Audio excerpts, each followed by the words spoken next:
Assalamu alaikum wa rahmatullahi wa barakatuh. Welcome back.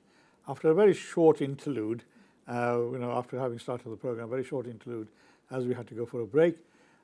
I've been talking to two guests here. Nosheen Raja, who is the founder of the Moonlight Trust, which is based in Dewsbury, and has done some amazing work, particularly started off with refugees and then expanded to other parts of the needs that people express, and have also looking at food banks within the community of Dewsbury and around the world as well. She did quite a bit of work in Pakistan, and as I said before, we went for a break with refugees in Lesbos. And as she was saying, she initially started this after she went to Palestine, and she saw the state of the people in Palestine and the way they needed support and help.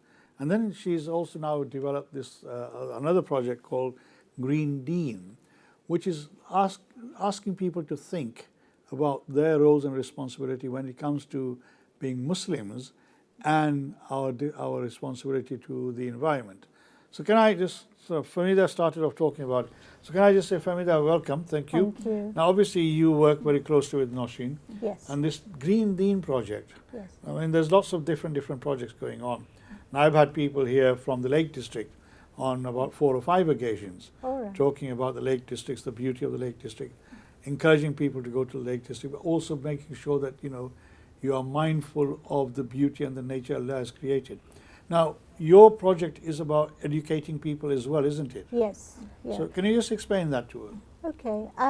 Well, we tend to go out into the community and actually liaise with mosques and the imams and the children who attend, so that they can get involved in this Green Deen project and realize that it's a faith-based project, so that children can see that as they're growing up, they're helping towards climate change, they're helping to look after their environment. We have projects which are held in the mosques, and then we also take them out to so the when parks, you say you have projects schools. in the mosque, what does it actually entail? Well, we tend to show them from an Islamic perspective that what are the hadiths to actually explain to them that this is what our Prophet ﷺ has said about looking after your environment, and it's very important that they understand not to waste water, not to litter, things like that, which the children, if they get that instilled in them, will then go forward and be mindful of these things. And do you work with parents as well? Do you work with schools as well? Yes, and we go into schools as well and give workshops and show them how they can get involved. The children can get involved and they can win prizes as well. So we take them out to, basically at the moment it's Dewsbury Country Park, which is now, it used to be a landfill, and it's now been regenerated. So there's ponds for the children to interact with safety, of course, and then go on walks and learn about the different plants, the different bees and the butterflies, and how they actually help help the environment as well. So it's very hands-on. And how do you find the madrasas responding to your requests? We've held over 100 workshops now. Well, in madrasas? Yeah. MashaAllah, very good. Sorry, 100 students attended. 100 students, oh, right, sorry, in madrasas. I was going to say, and we've been, the feedback has been brilliant. Right. Really good. And the children want what are the ages of the children? Well, obviously, they start at 5 in madrasa. Yeah. So from which 5, age group do you target? From 5 right through to when they're teenagers. Right. Okay. So, and parents. So Nosheen, and the parents. what brought you to develop this project? I mean, you've got so much other stuff going on in your life with all the other work that you're doing. What generated this particular idea in your head?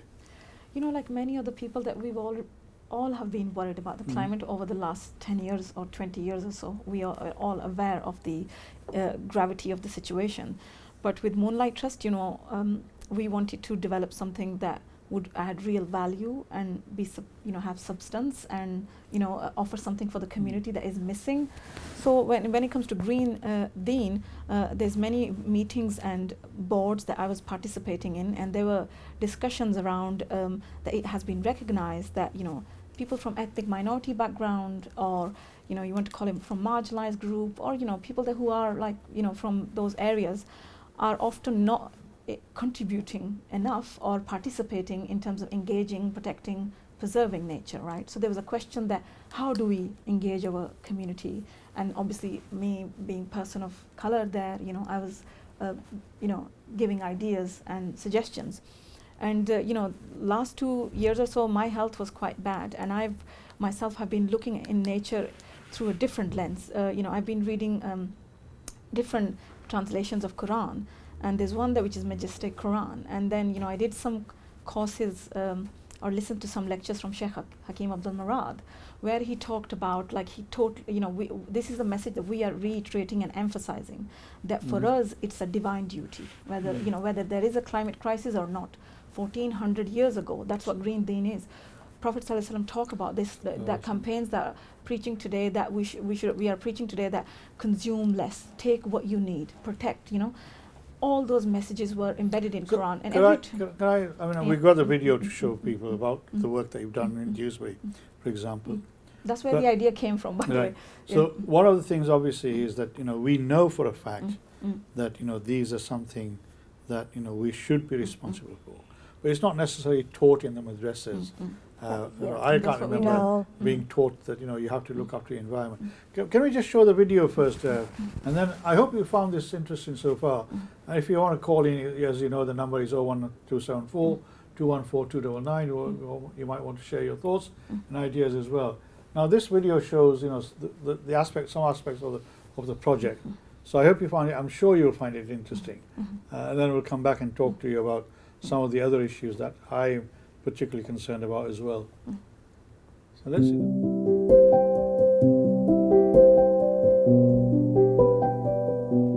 Well, this is a beautiful and very unique project. As you can see, the park around me is absolutely gorgeous, and it has huge potential, but it has suffered due to lack of resources. And this actually used to be a rubbish tip site, a landfill. So you can see that where it's come, but it needs love and support. And that's what this whole project is about. This project is about diversifying the climate change narrative and approach, and get involved with people with diverse communities and diverse background, and get them to engage and inspire to come and help us preserve nature. Thanks to our funders, One Community Foundation, that Moonlight Trust will be actually installing a spiritual garden in this park, redeveloping the infrastructure around this park and making it safer, and also redeveloping a pond dipping facility for kids to invite more people into park. So this project is called Green Deen. Green Deen actually means faith, and we are trying to deliver a series of workshops at schools, mosques and local businesses, exploring intersection between biodiversity, spirituality, mental health and well-being. We're asking people to come, there's a call to action, so there's an opportunity for you to put the knowledge that you've accumulated into practice.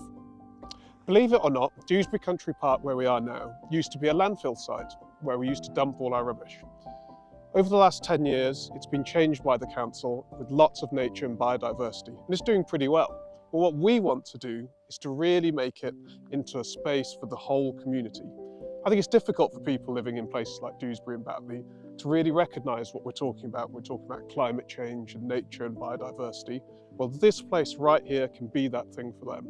And so over the next few months, with the support of the Moonlight Trust and others in the council, we're going to repair all these pathways. We're going to make it easy to access the ponds and all the wildlife here. We're going to bring nature back into the local area. And most of all, we're going to bring lots and lots of volunteers into this space so they can engage with the nature and really bring this place to life.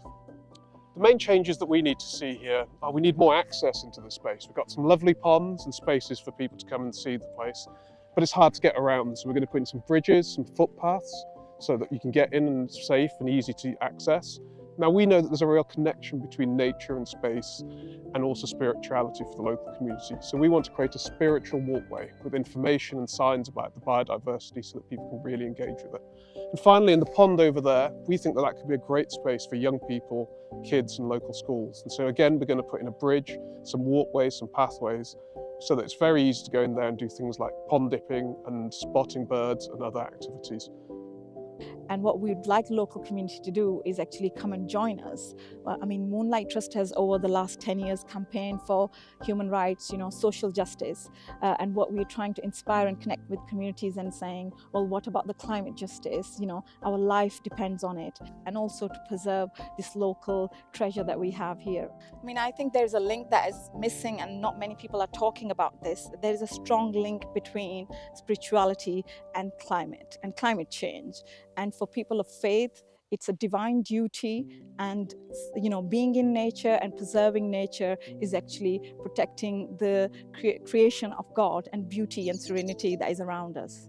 Well, it's been recognized that there is a lack of participation and engagement from people from diverse backgrounds when it comes to climate change. So what we're trying to emphasize and reiterate that for us, especially for Muslim community, this is a cause, and that is a divine duty and obligation, and we must get involved. Country Park's really special to me, as I used it when I suffered with mental health issues, so I used to visit the park regularly, and getting that open space where you're in with nature and you can hear the sounds of nature. And obviously we've got 19 migratory species of red-listed birds on the site which are passing through there, and it gives people an area to focus on, and I think it actually just be a bit more peaceful in the mind. As a park, it is probably one of the best hidden gems in Kirklees, because the visitors numbers, it isn't a greatly used park there, so there's lots of open spaces where horse riders and dog walkers use it and local people use it, but at the moment it doesn't attract the visitors from further afield. It's just used by the local community, so it is absolutely a priceless hidden gem.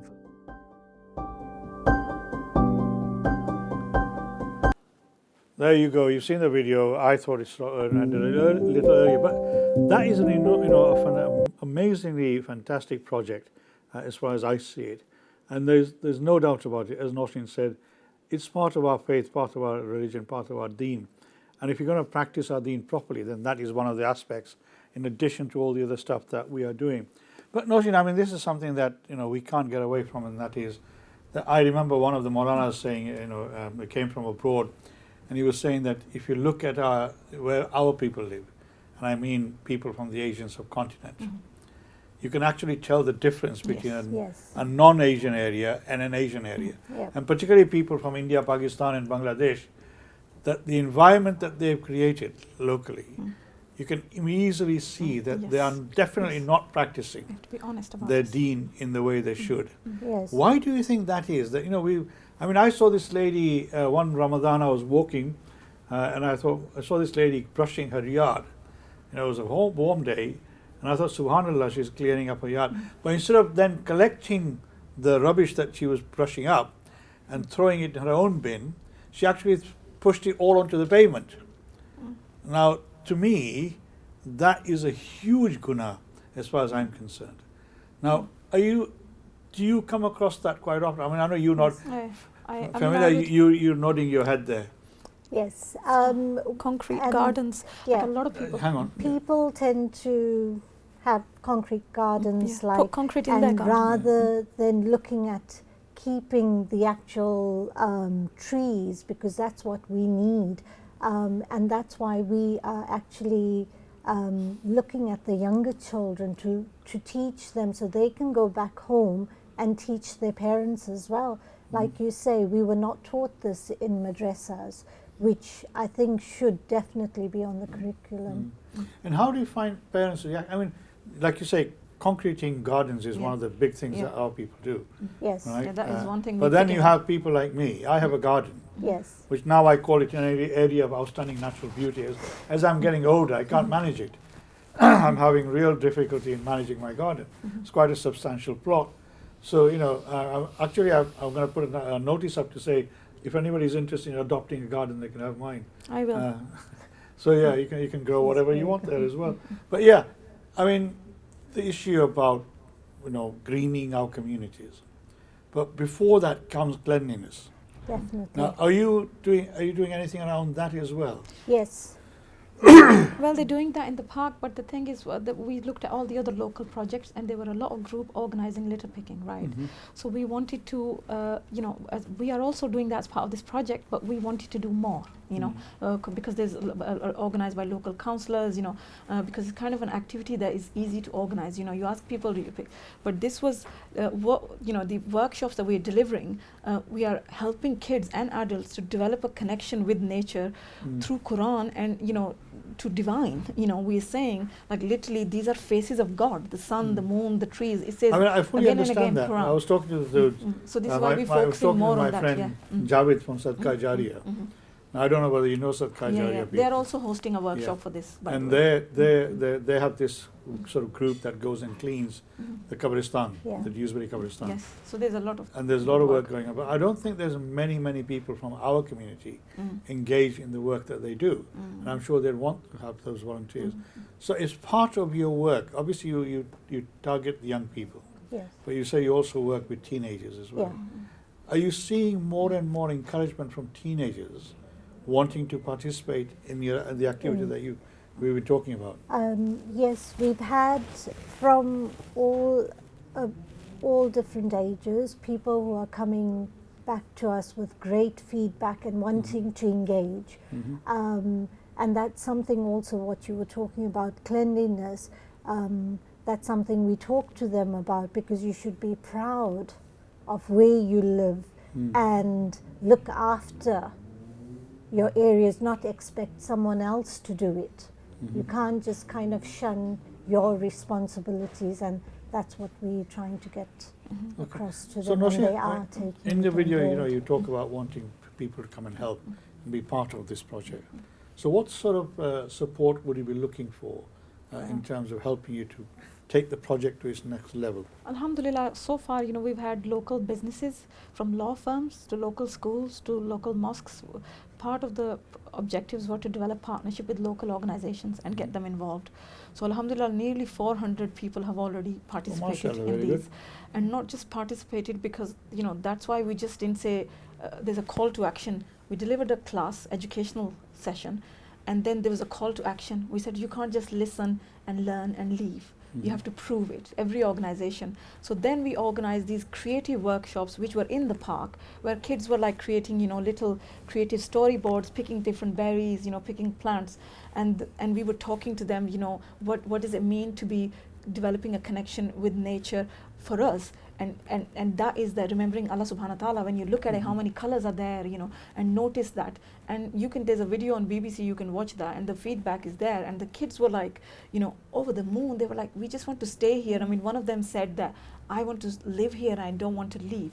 So the whole idea was, David Attenborough says that as well. If you don't experience time, you know, nature, and if you don't spend time in it, you're actually not going to care about it, because if you're on your digital device inside you've not felt it. So the whole idea is to, you know, use, you know, utilize our deen, you know, and remind people that for us it's a tasbih, being in nature, you know, reflecting and pondering on the beauty and the creation of God. And that message has gone through very well, you know, from what I noticed. And if you listen to the feedback of the children, because we go on Actually, the I have seen the BBC video, and I must say that you know, Nosheen is right. so And amazing listening to response. those young kids talking on that video was that they were really. It sounded like this is the first time somebody's given them the opportunity to go and do what they were doing in that video. Yes. Yes. And you know, They were very engaging, 100%. Right. And even the Very good, adults, you know, when we went to talk about these workshops, there were parents there or other teachers or board of governors who were there, and they said, we have delivered these, you know, this topic has been talked about, but not from this perspective. Yes. Like, no, that, you know. Do you see a difference in the responses of older generation to younger parents? Parents who grew up in this country, who were born in this country, who went to school and university in this country. Do you see a difference in sort of attitude.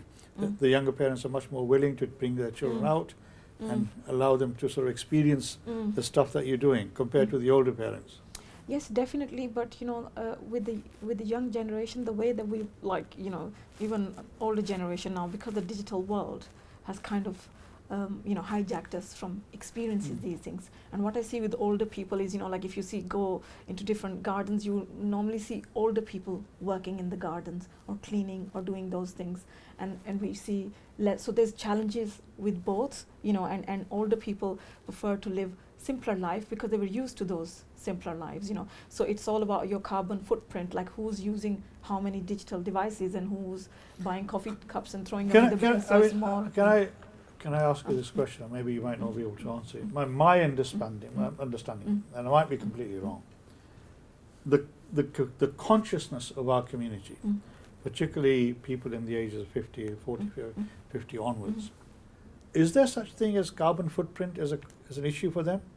Because I don't think a lot of people I come across really talk about their carbon footprint.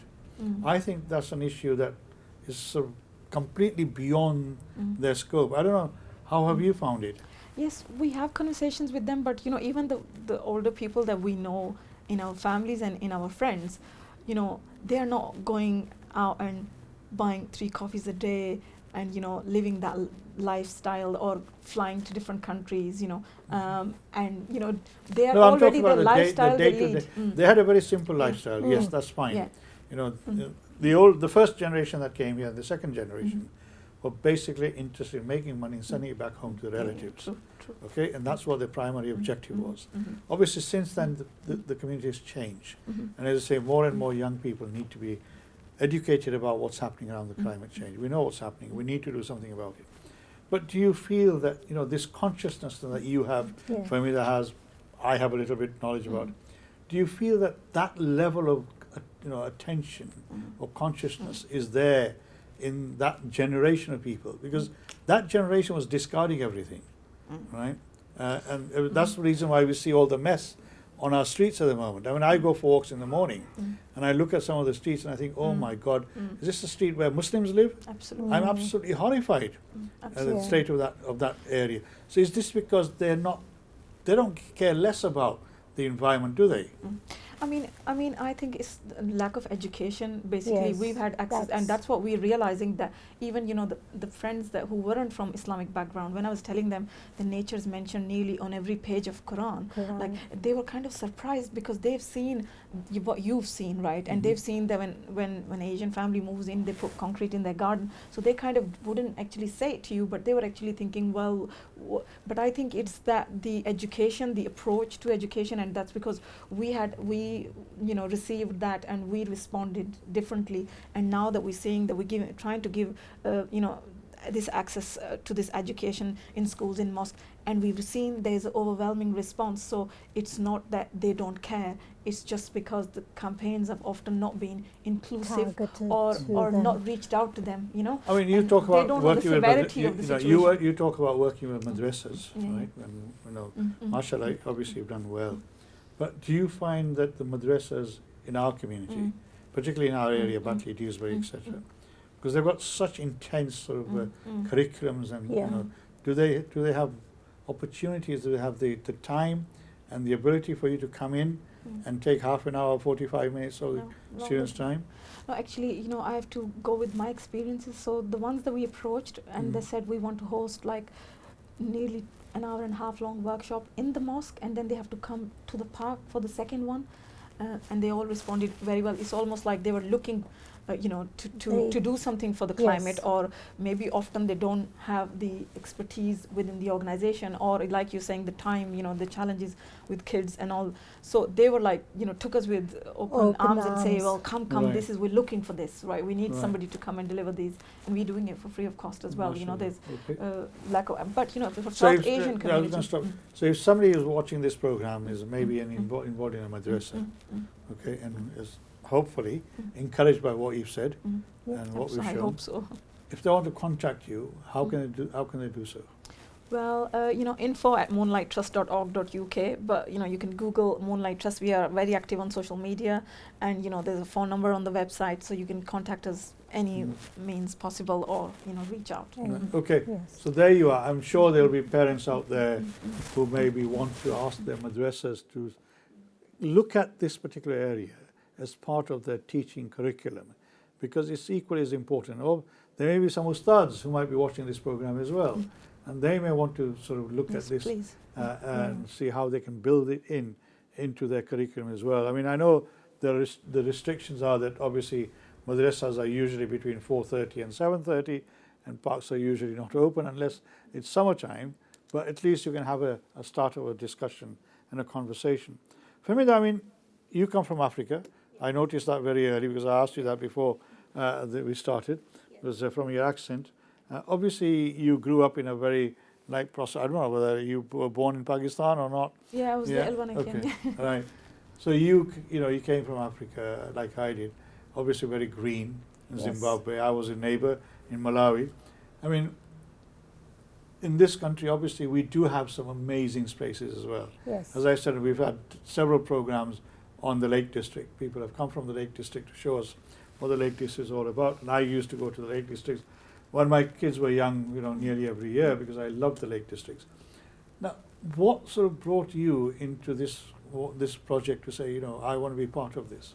Well, like you say, coming from Africa and we grew up outdoors more than we grew up indoors. And so it was like second nature. And to come to this country, it's a beautiful country, but the children are missing out on the green spaces, on realizing how much they can do outdoors in a safe environment. And that's why, like Hugh said, and Nosheen said, that to take it to the next level so that the whole community is is involved and enjoys the space. And that was something which was very exciting for me to get involved with Nosheen and all her different projects, and it's something which I'm very passionate about. Nosheen, very early on you mentioned workshops. You start doing. So can you tell us what the workshops are about? Okay, there's two different types of workshops that we're delivering. One is indoor, which is at the school, at your business, if you want to host it, at your madrasa, right? And this is an educational workshop, and a female scholar was delivering it first. Yes. But and this was from Quranic perspective and engaging, reminding us that this is the nature is face of divine. For us, it is literally, truly face of God. And if we are destroying it, that's what you're destroying. So for us, for people of faith, and one of my trustees is also pagan, and she says her biggest connection to higher power is through trees, and I have done tasbih in the trees, and this was like a healing practice when I was very, very sick, because there's an element of well-being in this project that we're reviving. So what we're trying to revive is through Islamic tradition, through Islamic teachings that were given to us 1400 years ago. And if you look at what is being put out there in climate change campaigns, is literally what our deen was telling us, right? So reminding people, develop a connection with your Lord through nature. And I feel like it improved my spirituality, because when one of the people told me, do tasbih in the garden, looking at the trees, thinking about Allah subhanahu wa ta'ala. So one, instigating that spark and getting them to think through a different lens, not just like general climate change crisis happening, And then if we destroy it, for us, we literally are destroying the face of God, right? So that is the educational part of it. And then, for kids, we've made it kids friendly and creative, and say salam to the trees, those kind of things. And then there's a call to action. You go in the park and you actually stay there for 2 hours, and the next workshop is a creative workshop, creating bird boxes, reminding them, look at the, if we taught you that these are the faces of God, notice how many colors are there, the trees are falling, this different seasons, and all of this is divine beauty and creation. And even the children, like 2 of them were telling me, oh, miss, I've not thought like this, I'm becoming Hafiz Quran, Mashallah. So this is what I realized, that a lot, this did appeal to people, and they did respond to better than a generic, oh, we're all gonna die, let's save the planet. actually work better. So these are the type of workshops Also from the Islamic rewards. Quranic perspective. Sorry. It's also the rewards Yeah, yeah, Islamically, yeah. how much sawab we get Yeah. for looking after. And also, Well, we should no, be definitely. leading. I mean, as I said, we've done programs here before on the environment and our responsibility. And I've said to people, that when you walk out in the morning and you look at the trees and the birds and the nature and the skies, if you say Subhanallah, Yeah, so which, exactly. that in itself is a huge reward. Reward. And that is something that I've always said this on the program. Is something that we should be really be doing, because every morning when you get up in the morning and you see the sun, or even if it's dark, the fact that you get up, Allah has given you the additional day to live itself is a nemat, a bounty of Allah. So we need to make sure that we understand that and we appreciate what Allah has provided us. Now, you touched about the well-being issue here. Obviously, we've done mental health programs on mental health, and every expert who's been here has said that going out for walks, particularly walks in parks and nature areas, are absolutely amazingly good for people's mental health, and apart from their physical health, the mental well-being. Now, do you find that people are coming to you for specifically to improve their mental health? Because that gentleman on the program was talking about on the video. Yes, obviously, and also a lot of people don't know it from that perspective. When we are sharing stories that so and so healed through nature, and then they are learning, and even the kids, we are saying to them that push your parents out for walks, you go with them, because they won't get diabetes. We're trying to have these conversations with them, and their health would be better. So there's a huge element around well-being that we've there's different themes that we're covering, and one of them is well-being and spirituality and mental health. So without going, there's a Japanese have a practice called forest bathing, and it's clinically scientifically proven that nature helps your body, your mind, and if you've got any sort of conditions, there are conditions which were literally healed by people doing things outdoor. And then we are adding another layer to it. I'm saying that people are going out and doing meditation and yoga, but if we're Muslim, we if we do tasbih and we look at Allah's creation, we read Quran, then how about reading it there and looking at everything that is mentioned there? How about developing another practice or layer for for your spirituality and well-being? And frankly speaking, a lot of people, what we felt within our community is almost like seemed desperate or thirsty for this knowledge, and they just I said, I just think as a community we have just not been very good at educating our communities from Quranic perspective on this, because as we know, many people from South Asian background, we read the Quran for the blessings purposes. I mean, I did that as well, and not everybody reads the translation or does the so there's different challenges, and I think for that reason, even I was questioning that. Look at literally every on page is mentioned, and we care as a community are doing less in comparison to other people, and for us it's an obligation. It's all over. Nature's mentioned on literally every 2 pages of Quran. So I realized that a lot of people received it very well, that it was from this perspective, because people are worrying, because a lot of people are like, we are from South Asian background, if most Pakistani community, 30% of Pakistan is underwater. Even your families are there. If you want to look at Bangladesh, if the figures that we're looking at, this could is be wiped all out. to do with It this is impacts us all all. to do with Impacts us all. climate change. This is all to do with climate change, obviously. Now, as I said, before, we, and it's unfortunate that I use the word we, and I include myself in it as well, that we have not really cared for our local environment, and we should be really ashamed of ourselves.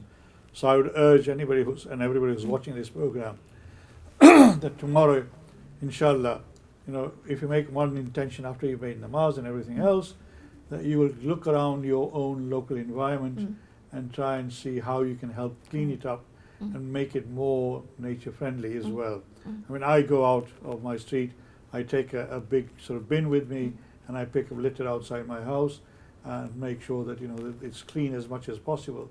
And I don't do it every day, and I should do it every day. And I must say, I'm equally as guilty as well. Nosheen, Famida, thank you very much for coming. Thank you for sharing about your work, and thank you for encouraging our viewers to look at this issue. And I hope that you will now sit with your children and then you will talk about some of these issues and see how with your children you can engage in some of these areas that are affecting us not just in this country but all around the world as well. And if you want to get in touch with the Moonlight Trust and hear more about this and learn more about this, and as Noshin has said, if you Google Moonlight Trust, you'll find all the information there, including phone number as well. Pemida and Noshin, thank you very much for coming. Good luck with all the work that you're doing. May Allah give you more strength and give you more encouragement, and that you get more traction with the work you're doing. I'll see you inshallah next week. I'm talking about assisted dying, which is new legislation that is being proposed, which is going to affect all of us. So inshallah I'll see you then. Take care. Assalamu alaikum wa rahmatullahi wa barakatuh.